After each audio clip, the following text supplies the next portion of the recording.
so with you. But there it stops. No more of this business. And as a result of that, Jesus was made irrelevant by pedestalization, by being kicked upstairs. Oh!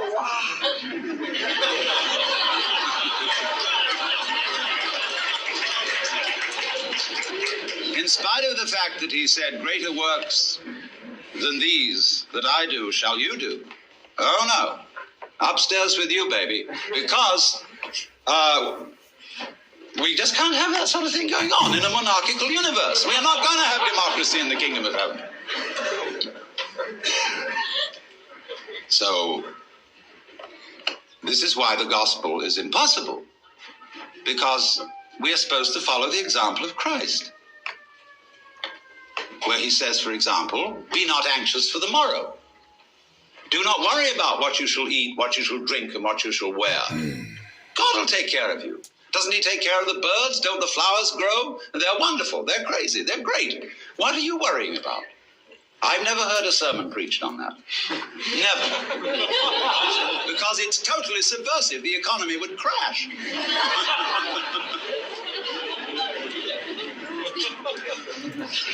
So they say, oh, yes, that's all very well, but he was the boss's son. See, he had that colossal advantage. Take up your cross and follow him. Hey, but wait a minute. I don't know I'm going to be resurrected 3 days later. I can't do all those miracles.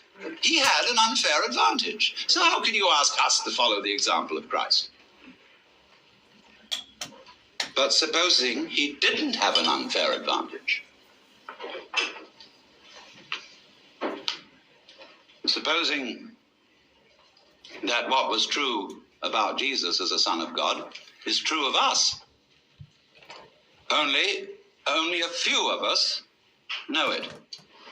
And we are pretty careful to be quiet about it, lest the same thing happen to us as happened to Jesus.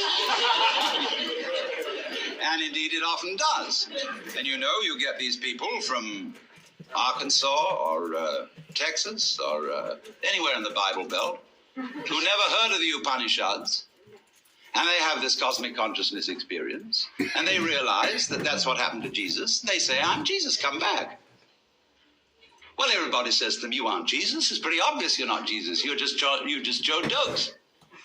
Well, he says that's what they said about Jesus. He has a perfect argument, except they say you're not much of a Jesus.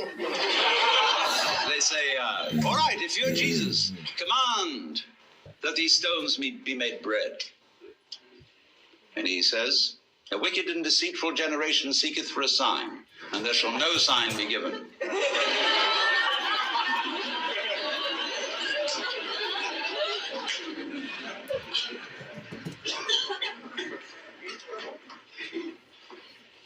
Now, why talk about this? Is it interesting? Is it important for the human being to realize that in some sense of the word, whatever it means, he is God or one with God, as is plainly taught by the Hindus, hinted at by the Buddhists, only they don't like to put it out as a concept, in case people will use the concept as an idol to hang on to.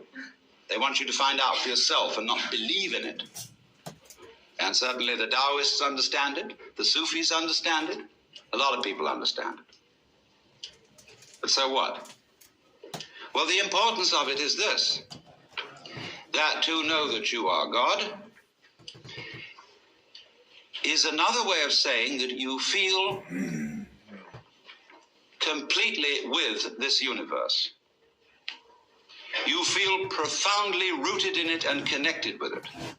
You feel, in other words, that the whole energy which expresses itself in the galaxies is intimate. It is not something to which you are a stranger, but it is that with which you, whatever that is, are intimately bound up. That in your seeing, your hearing, your talking, your thinking, your moving, you express that which it is which moves the sun and other stars. And if you don't know that, If you don't feel that, well, naturally you feel alien. You feel a stranger in the world. And if you feel a stranger, you feel hostile. And therefore, you start to bulldoze things about, to beat it up, and to try and make the world submit to your will, and you become a real troublemaker. So I feel also one reason why you become hostile is that feeling that you were just brought into this place, that your father and mother went up to some monkey business that they probably shouldn't have done, or it was bad rubber goods, and as a result of this, here you are, and you didn't ask to be here. Well, you always feel you can turn around and blame them. You can blame somebody. You can blame the government. You can blame the rascals. You can blame the cheaters. Always supposing you yourself aren't a rascal, which is a long odds. You always can blame someone and say, I didn't ask for it. Take it away. And yet, very few people are all too ready to take it away. Camus said that the only serious philosophical problem is whether or not to commit suicide. And if you don't say take it away, what are you going to do? You've really got to assume responsibility for it. You've got to say yes to what happens. It's my karma. And that doesn't mean merely, there are many misinterpretations of the doctrine of karma. It's usually and popularly understood is that what happens to you, either fortunate or unfortunate, is the result of good or bad deeds in a previous life. Well, that's popular superstition. The real meaning of karma, the word in Sanskrit means simply doing. And if I say of an event, it is your karma, it is saying it is your doing. So the exposition book which would expound karma would be not so much a whodunit as a youdunit. But that seems fantastic. Now, therefore, what I propose we do is that we, instead of just ideologizing, we have a clinical experience. You know, in a psychiatric school, in medical school, it's very usual for a doctor to bring a patient out in front of the students and talk with the patient as a kind of demonstration. He says, I want you to recognize the difference between a psychopath and a manic depressive or a schizophrenic or something. They don't know what all these things mean. And especially the schizophrenia. And so he has a dialogue with the patient right there.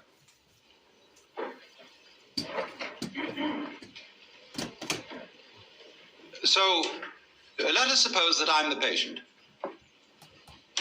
and you are the students and the doctors. And I suffer from what you would call the delusion that I'm God. And therefore, you might want to do something about me or with me, or humor me or ask me questions. And so I'm perfectly willing to submit to your examination and your treatment and invite you to help yourselves. Now, when did you become God? Now. Will you marry me? No.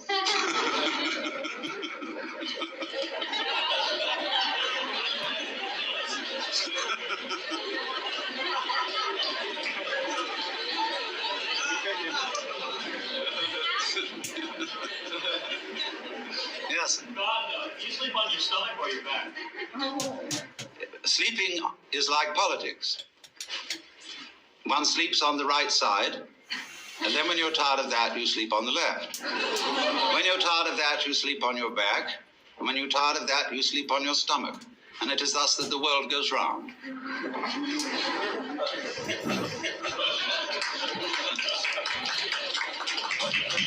If you are God now, what were you yesterday? Now, How do we become God? you don't become God. Am I also God? Yes. Are we then the same person? No. Remember, 3 persons but one God. God,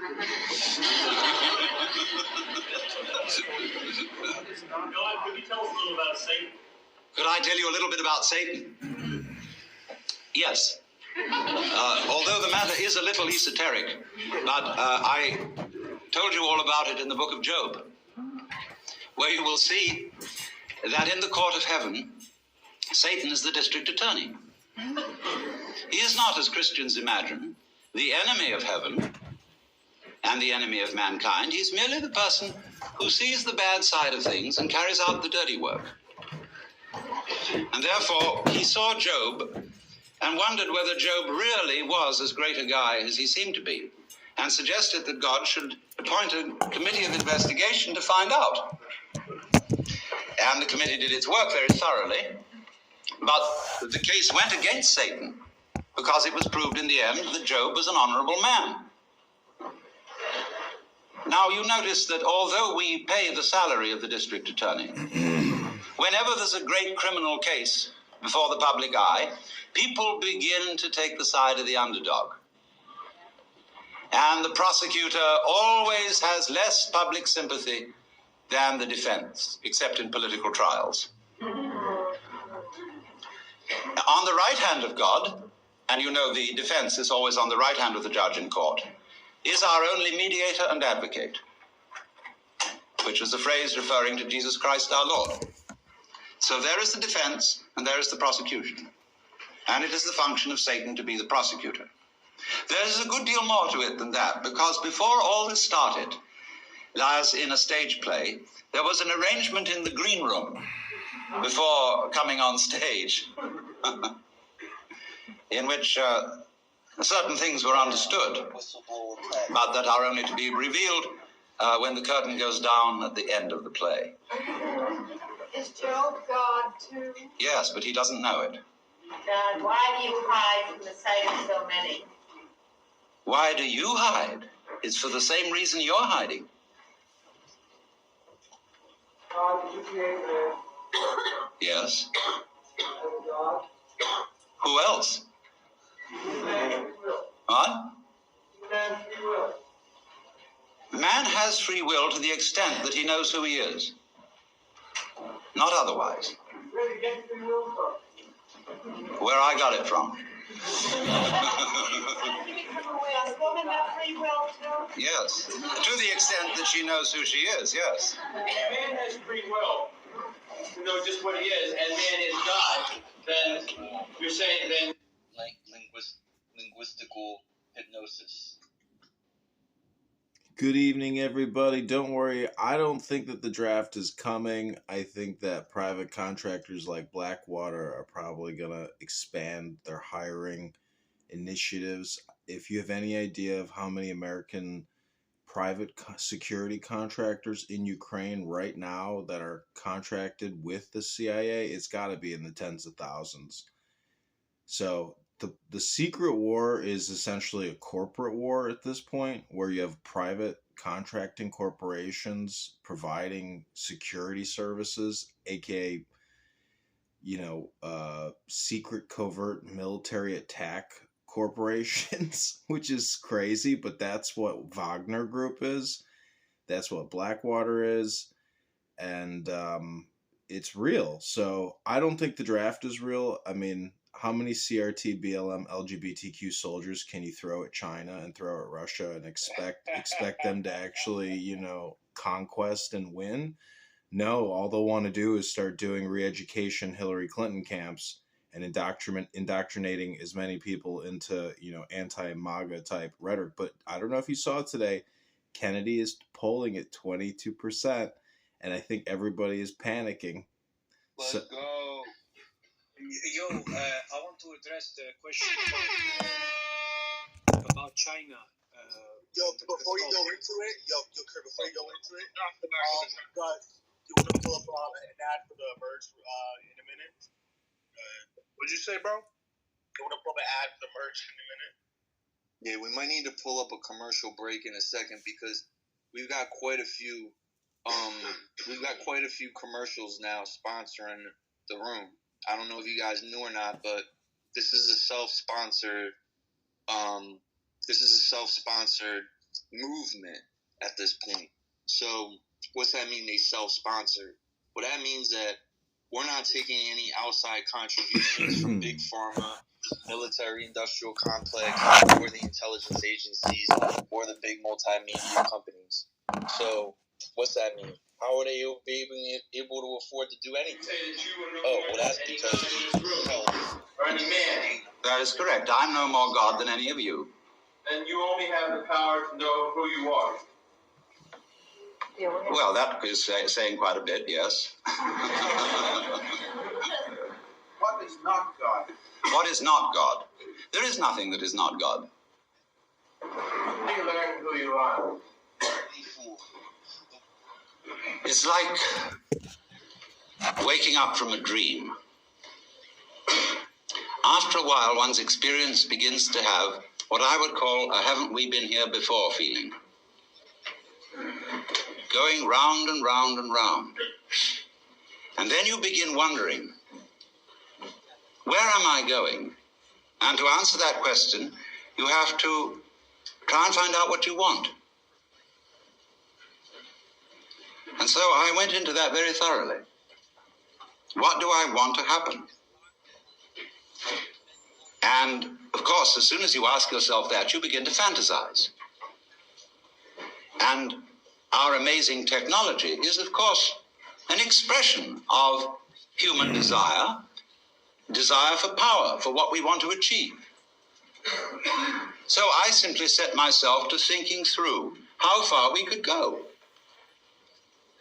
And so I soon found myself at a great push-button place where I had a fantastic mechanism with buttons available for every conceivable thing I could wish. So I spent quite a bit of time playing with those. And science fiction wasn't in it. You know, you go